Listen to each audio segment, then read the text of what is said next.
नमस्कार। आज मंत्रिपरिषद में 36 एजेंडों पे निर्णय हुआ।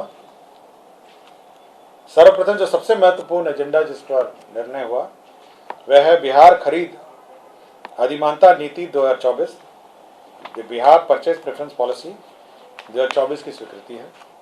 इस पॉलिसी के अंतर्गत जो बिहार में उत्पादन किए जाने वाले कंपनियां हैं, सर्विस प्रोवाइडर्स हैं, उनको प्रोक्योरमेंट और सप्लाई में अधिमानता देने का निर्णय सरकार ने लिया है। इस नीति के अंतर्गत यदि जो बिहार की कंपनियां हैं, यदि L1 जो न्यूनतम दर में से 15% के मार्जिन में अगर बिड करती हैं तो ये निर्णय हुआ है कि जो L1 रेट पे उन्हें 25% का ऑर्डर दिया जाए। इसमें लोकल कंपनियां, लोकल परचेसेस भी डिफाइन किए गए हैं, विस्तृत डिफिनीशन है, जिसमें कम से कम जिस दिन टेंडर होता है उसके 1 साल पूर्व उस कंपनी की स्थापना होनी चाहिए बिहार में, GST का भुगतान होना चाहिए और 50% जो एम्प्लॉयज़ हैं, जो उसके कर्मी हैं, वह भी बिहार के होने चाहिए। इस पॉलिसी से बिहार में जो कंपनियां कार्यरत हैं उनको सरकारी परचेज में प्रेफरेंस मिलेगा और साथ ही साथ भविष्य में जो नई कंपनियां हैं जो बिहार में लगाना चाहती हैं उनको यह आश्वासन भी मिलेगा कि कम से कम 25% जो कॉन्ट्रैक्ट है, यदि वो L1 के 15% के सीमा के अंदर रहते हैं तो उनको मिलेगा। दूसरा है, यदि कोई कंस्ट्रक्शन है, वर्क है, कोई वर्क्स है, उसमें भी चिन्हित जो सामग्रियां हैं उसका कम से कम 20% बिहार की कंपनियों से खरीदना होगा। जैसे कोई बिल्डिंग बना रहा हो तो उसमें बल्ब है, स्विच है, वायरिंग है, अन्य जो फर्नीचर सामग्री है, यदि कंस्ट्रक्शन का भी काम होगा तो 20% जो सामग्रियां हैं वो बिहार की कंपनियों से खरीदा जाना होगा।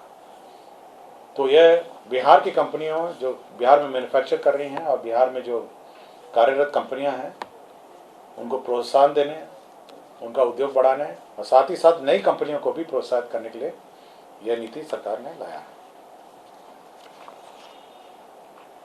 दूसरा एक एजेंडा है, यह संजय गांधी जैविक उद्यान है, आपके पटना जू जिसका कहा जाता है। आपको जानकारी होगा वहाँ पे जो टॉय ट्रेन संचालित थी 1977 से में प्रारंभ हुई, 1977 में, और 2015 तक तो चली। आप लोगों ने देखा होगा कि चलती रही 2015 तक। अब उसको पुनर्जीवित करने का निर्णय लिया है।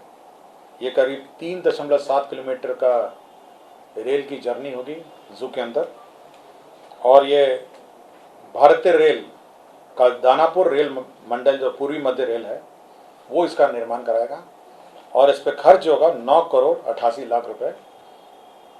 रेल मंत्रालय को जो दानापुर रेल मंडल पूर्वी मध्य रेलवे है उसके माध्यम से कराया जाएगा। तो इसके बाद पश्चात बनने के पश्चात इसमें जो टॉय ट्रेन है वो चल सकेगी। इसमें 4 कोचेज होंगे और इसका नए ट्रैक और स्लीपर बिछाए जाएंगे और बच्चों के लिए जो ट्रेन सुविधा थी जू में, पटना जू में शिशु रेल जो है वो पुनः चालू हो सकेगी।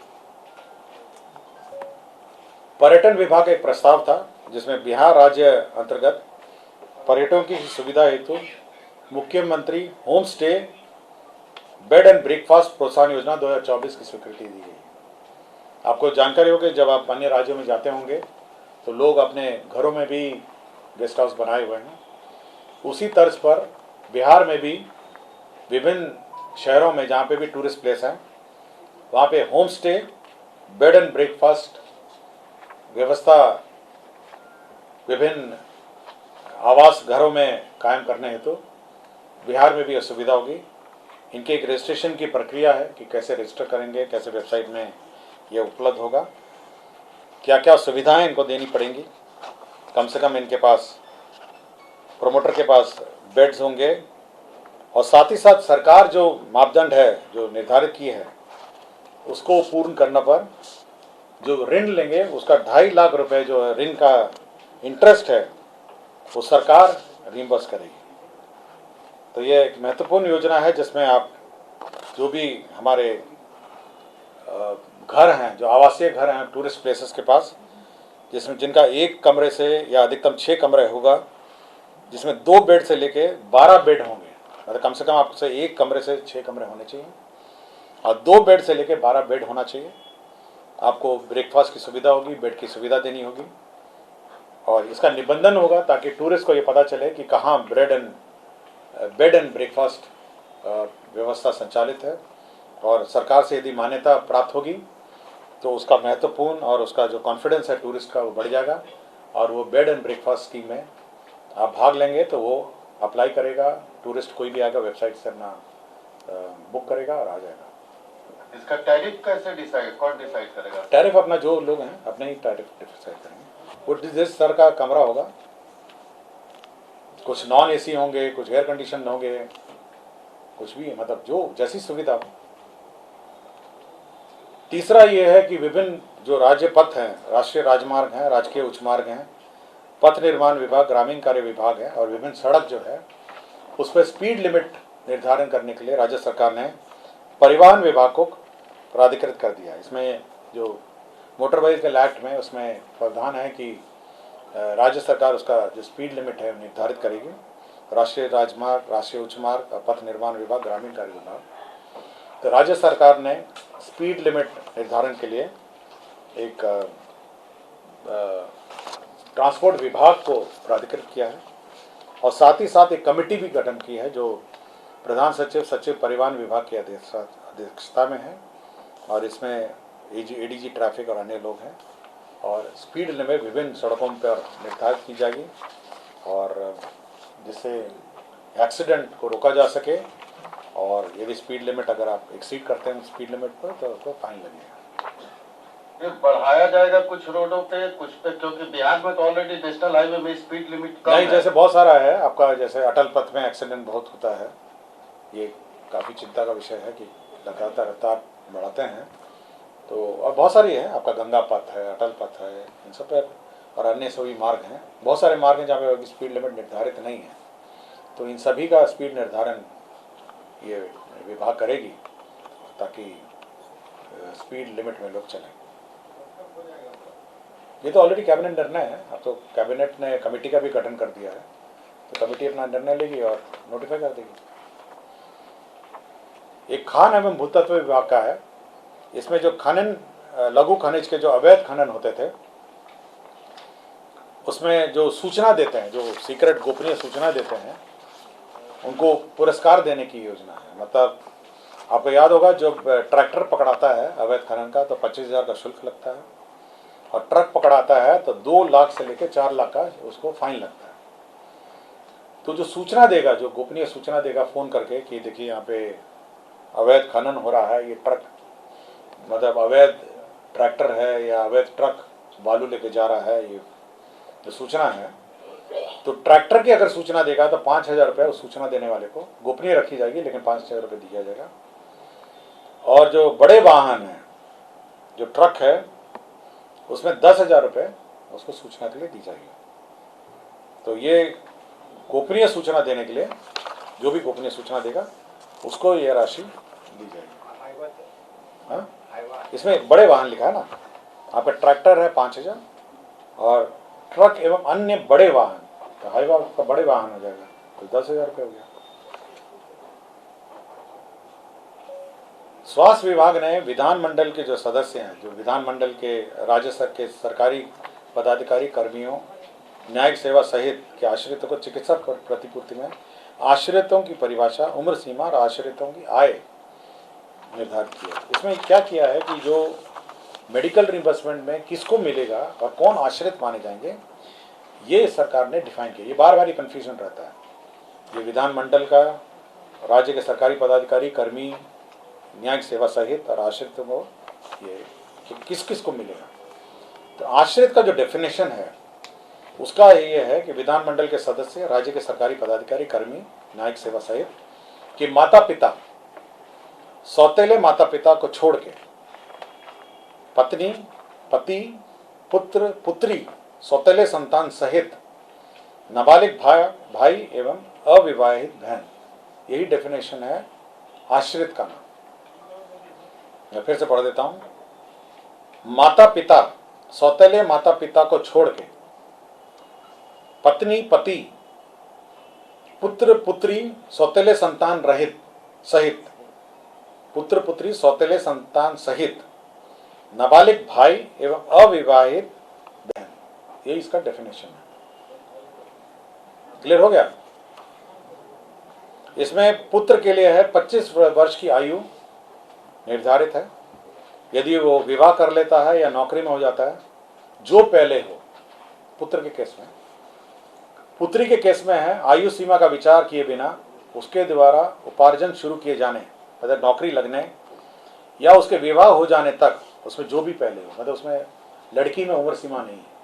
अगर वो अनमैरिड रह जाती है, नौकरी नहीं करती है, तो उसकी उम्र सीमा नहीं है। तीसरा है किसी तरह की स्थायी अशक्तता से पीड़ित पुत्र पुत्री, शारीरिक या मानसिक, आयु सीमा पर विचार किए बिना तथा वैवाहिक स्थिति के होते हुए भी आश्रित माना जाएगा। मतलब इवन अगर मैरिड हो तो उसको आश्रित माना जाएगा। दिव्यांग मतलब जो स्थायी अशक्तता और आश्रित तलाकशुदा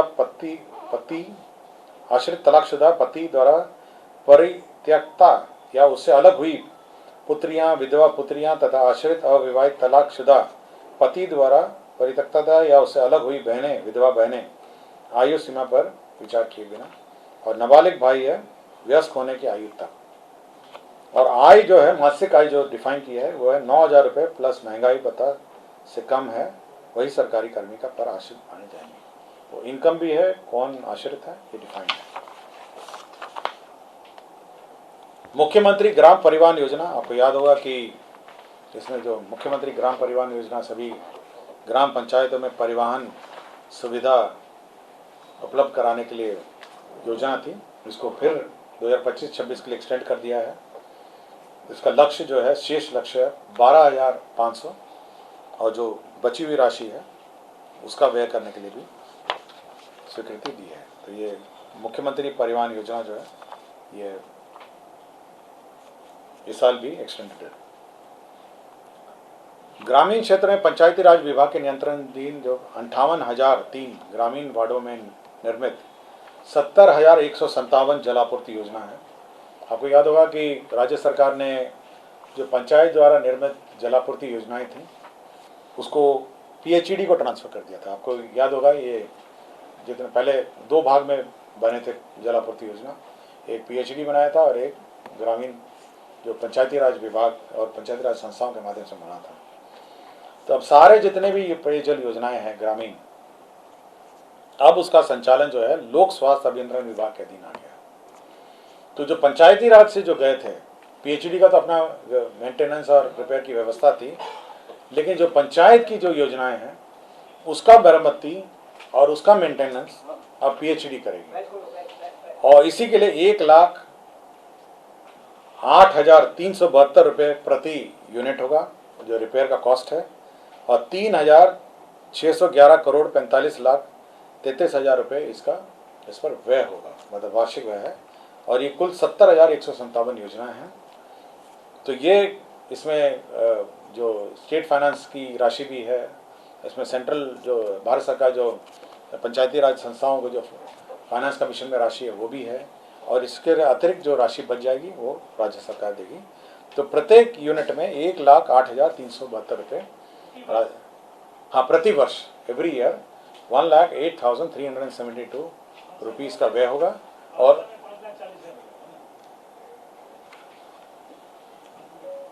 नहीं, प्रत्येक यूनिट का, प्रत्येक पेयजल योजना का ये रिपेयर कॉस्ट है। हाँ, ये हर घर नल योजना है ना सर? हाँ, हर घर योजना है। तो ये पूरा ट्रांसफर हो गया पीएचईडी को। What was the reason sir? क्या रीजन क्या था? कौन सा? नहीं, सरकार ने ये कहा कि एक रूपता रहे, कम से कम पूरे राज्य में एक ही रूपता रहे और एक ही डिपार्टमेंट कोऑर्डिनेट करे। कभी कभी जैसे कंप्लेन मिलता है, यही खोजने में लगता है कि पीएचडी की योजना है, पंचायत की योजना है, तो एक रूपता रहे और एक साथ मेंटेन हो सके और एक स्टैंडर्ड प्रोटोकॉल और स्टैंडर्ड्स रहे, इसीलिए उसको। और पीएचडी तो यही काम के लिए है ना। राज्य सरकार ने ये जो पीएचडी डिपार्टमेंट है उसका काम ही है पेयजल आपूर्ति ये योजनाओं को कार्यान्वयन।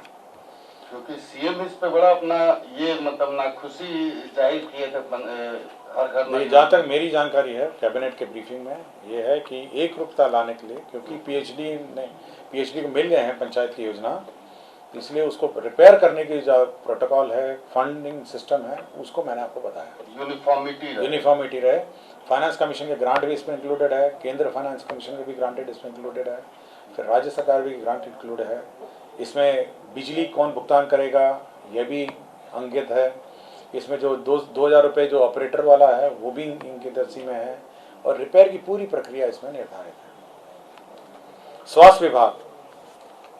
स्वास्थ्य विभाग में जो बीटा थैलेसीमिया मेजर है का निरोधात्मक उपचार, क्यूरेटिव ट्रीटमेंट, जो थैलेसीमिया के पेशेंट्स हैं उसको ट्रीटमेंट के लिए सरकार ने एक योजना लाई है। इसमें सीएमसी वेल्लोर तमिलनाडु द्वारा संयुक्त रूप से बिहार के बच्चे 12 वर्ष तथा उससे कम उम्र की आयु में पाई जाने वाली बीटा थैलेसीमिया मेजर का निरोधात्मक उपचार बोन मैरो ट्रांसप्लांटेशन द्वारा किए जाने के लिए मुख्यमंत्री चिकित्सा सहायता योजना स्वीकृत की है। तो आपको याद होगा थैलेसीमिया में जो बोन मैरो ट्रांसप्लांट होता है, यह किया जाने का जो योजना है ये मुख्यमंत्री बाल थैलेसीमिया योजना के नाम से ये कार्यान्वित होगा। और ये पूरे देश में ये पहली सरकार, बिहार सरकार, राज्य सरकार की योजना है जहाँ थैलेसीमिया पेशेंट्स को भी फाइनेंशियल असिस्टेंस के माध्यम से इनका ट्रीटमेंट होगा। इसमें जो टोटल व्यय है, इसमें आपका एयरक्राफ्ट से व्यय जो है, ट्रांसपोर्टेशन व्यय है, एयरक्राफ्ट से जा सकेंगे, उनके पेरेंट्स भी जा सकेंगे, उनका वहाँ पे क्रिश्चियन मेडिकल कॉलेज वेल्लोर में उनका ठहरने का भी है, और कुल एक बच्चे पे 15 लाख रुपए का व्यय होगा, 15 लाख रुपीस का व्यय होगा इस थैलेसीमिया बीटा थैलेसीमिया मेजर में जो इलाज होगा। तो 15 लाख रुपीस व्यय होगा, और ये बहुत महत्वपूर्ण योजना है, और यह पूरे देश में ये अकेला राज्य होगा जो एक अलग से योजना लाया है। 15 लाख, हाँ पूरा 15 लाख, 15 लाख रुपीस के आसपास का ट्रीटमेंट है, जाने का, रहने का। वैसे सीएमसी वेल्लोर ने अपने एस्टीमेट में 15 लाख रुपए लिखा है, और इसमें आने जाने का खर्चा मेरे की जानकारी में नहीं लिखा है। इसमें उसमें ट्रांसप्लांटेशन का है, पेरेंटल न्यूट्रिशन का है, ट्रांसप्लांटेशन फीस का है, और अदर हॉस्पिटल कॉस्ट है, उसका ठहरने वहरने का है 15 लाख रुपए है। तो संभवतः जो कॉस्ट ऑफ ट्रांसपोर्टेशन है वो अलग से पेमेंट होगा, आने जाने का और आने जाने का। ऊर्जा विभाग ने 3 मेजर स्कीम्स सैंक्शन करवाए हैं। एक तो Bihar state power transmission company limited के क्षेत्राधीन कार्यरत ग्रिड सबस्टेशन है, 132/33 ग्रिड सबस्टेशन है, ये कुल 10 हैं, और 50 MVA के, और 5 अदद 80 MVA के। तो 10 ग्रिड सबस्टेशन है 50 MVA के, और 5 हैं 80 MVA के। जगह अगर मैं पढ़ देता हूँ, जो 50 मेगावाट एम्पेयर है वो है बोध गया, गो, सिमरी बख्तियारपुर, तारापुर, टेहटा, शाहपुर पटोरी, मझोल, रामनगर, बांका पुराना एवं चकिया। और 5 अदद जो 80 MVA के ट्रांसफार्मर्स हैं वो है हाजीपुर पुराना, पूर्णिया, डुमरांव, सीवान पुराना एवं मुजफ्फरपुर। तो ये एक महत्वपूर्ण योजना है आपके ट्रांसफार्मर लगने का। दूसरा है कि Bihar state power transmission company के अंतर्गत 5 अदद 132 kVA का संरचना लाइनों का नवीकरण और आधुनिकीकरण और रिकंडक्टरिंग होना है। तो रिकंडक्टरिंग ऑफ ओल्ड लाइन्स है, जिसमें 254 करोड़ 71 लाख रुपए व्यय होंगे। Bihar state power transmission company में 12 अदद 132 kVA संरचना लाइन है। तो डबल सर्किट जो होता है, 2 तरह से बिजली आती है, उसका रिकंडक्टरिंग है 12 संख्या में 147.73 करोड़ का है। विज्ञान एवं प्रौद्योगिकी विभाग का प्रस्ताव था, जमुई जिला में 300 बेड का बालक छात्रावास, एक बालिका छात्रावास भी है 250 बेड का, प्राध्यापक गेस्ट हाउस, प्राध्यापक, सह प्राध्यापक और 500 क्षमता का ऑडिटोरियम है। कुल 72 करोड़ 61 लाख रुपए, 14,000 रुपये। इंजीनियरिंग कॉलेज का है। इंजीनियरिंग कॉलेज में आपके हॉस्टल्स, गर्ल्स हॉस्टल्स, आपके स्टाफ के फ्लैट और ऑडिटोरियम का निर्माण है। बिहार राज्य फिल्म विकास निगम है, फिल्म डेवलपमेंट कॉरपोरेशन है। आपको याद होगा कि film development policy last cabinet में हुई थी और उसी के मद्देनज़र इसको जो कॉरपोरेशन है उसका जो पेड अप कैपिटल है उसको 1 करोड़ से बढ़ा के 5 करोड़ किया गया। सुपौल जिला अंतर्गत निर्मली प्रखंड में उपकारा का निर्माण है। 39 करोड़ 43 लाख 35 हजार रुपये मात्र स्वीकृत है। इसमें सुपौल जिला अंतर्गत निर्मली अनुमंडल में उपकारा का निर्माण होगा। पाटलिपुत्रा स्टेडियम के बगल में आपने ज़मीन देखी होगी, आपके स्टेडियम के बगल में जब जाते होंगे तो ज़मीन देखी होगी, तो 1.6 एकड़ है। तो ये जो अनयूटिलाइज्ड है जो ज़मीन है 48 करोड़ की राशि हाउसिंग बोर्ड को देके अब ये खेल विभाग ने इसको टेक ओवर कर लिया है। तो देखा होगा आपने पाटलिपुत्रा के बगल में बड़ी सी प्लॉट है स्टेडियम के बगल में, तो ज़मीन को हाउसिंग बोर्ड के ज़मीन को खेल विभाग ने अपने अंडर ले लिया। पंचायती राज विभाग में जो प्रखंड विकास पदाधिकारी को प्रखंड पंचायत राज पदाधिकारी के स्थान पर पंचायत समिति का कार्यपालक पदाधिकारी बनाया है और प्रखंड पंचायत राज पदाधिकारी को अतिरिक्त कार्यपालक पदाधिकारी पंचायत समिति के नियुक्त किया है और अतिरिक्त कार्यपालक पदाधिकारी को प्रशासनिक स्वीकृति देने की शक्तियां दी गई हैं। तो एडमिनिस्ट्रेटिव सैंक्शन के लिमिट्स निर्धारित किए गए हैं। ये ऑल इंडिया जजेस association versus union of India, ये स्वास्थ्य विभाग का है। इसमें यह ऑर्डर हुआ था कि जो हमारे रिटायर्ड जजेस हैं, सेवारत और सेवा रिटायर्ड हैं, उनको मेडिकल सुविधा के संबंध में ऑर्डर पास किया था माननीय सर्वोच्च न्यायालय ने। उसी के आलोक में कैबिनेट ने उसकी स्वीकृति दी है। बिहार मोटर वाहन दावा दुर्घटना न्यायाधिकरण है।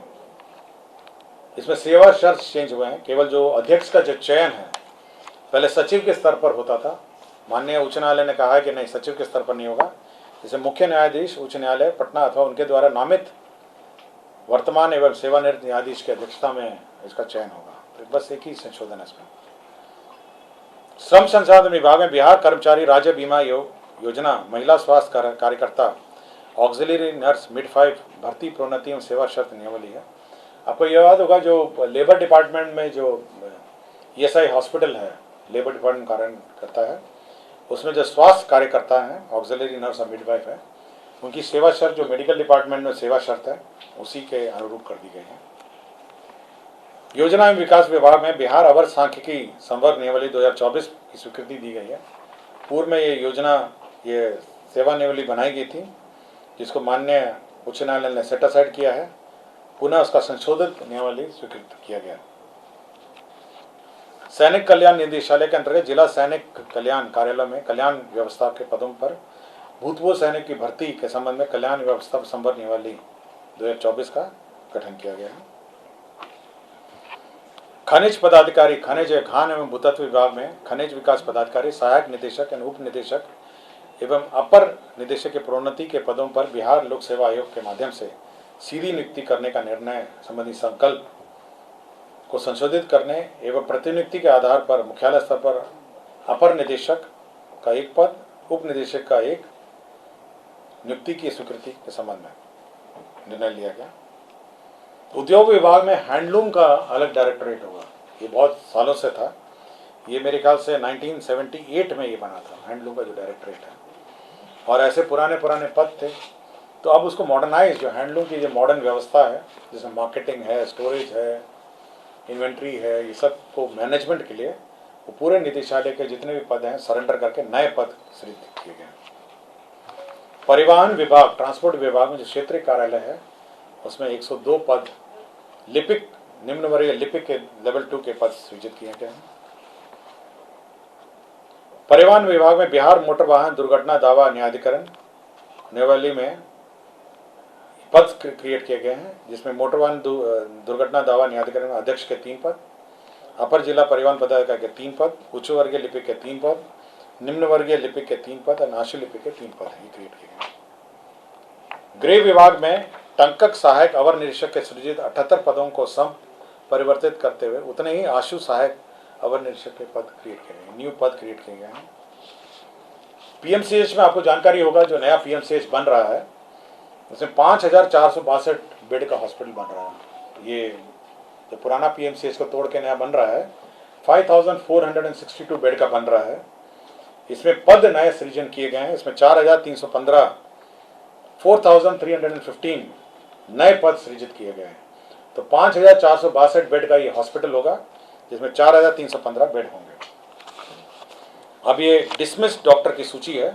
डॉक्टर संजय कुमार है, चिकित्सा पदाधिकारी, सदर अस्पताल औरंगाबाद। ये 1/7/2016 से लापता थे। डॉक्टर संतोष कुमार, चिकित्सा पदाधिकारी, अतिरिक्त प्राथमिक स्वास्थ्य केंद्र ताराबड़ी अररिया, ये 14/9/2020 से लापता थे। डॉक्टर अकबर मसाहिदी, सामान्य चिकित्सा पदाधिकारी, ये चिरैया बरियारपुर बेगूसराय, 2/11/2017 से लापता थे।